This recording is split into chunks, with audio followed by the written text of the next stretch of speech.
Hello everyone, আজকের ব্লগটি দেখে বুঝতেই পারছো যে এটা একটা অন্যরকম ব্লগ হতে চলেছে, রেগুলার ব্লগ না।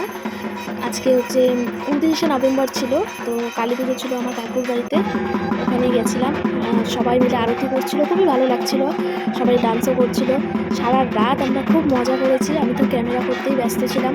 তারপরে এই যে প্রসাদ খেতে চলে গেলাম।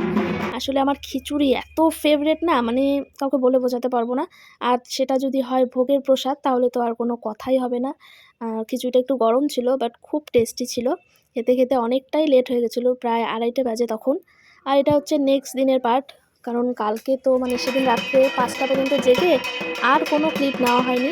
তারপরের দিন মাকে যেহেতু বিসর্জন দিতে হবে, মনটা খুবই খারাপ ছিল।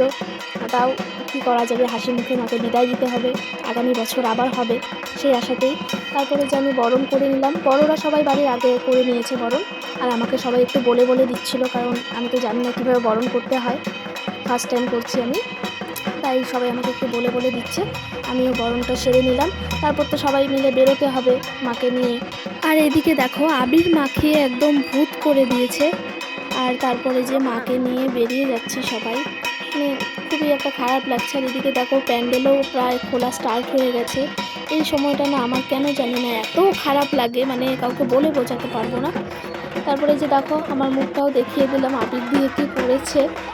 তারপরে যে নদীর ঘাটে চলে আসলাম, হেঁটে হেঁটেই গেছিলাম।